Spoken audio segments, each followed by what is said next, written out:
Aynen çek İbrahim. Patat çekecek değil mi? Aynen hadi güzel.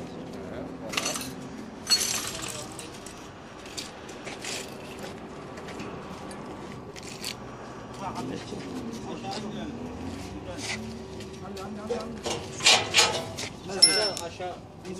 İnzel. Koy şöyle. İnzel. İndiriyor. Tamam lan.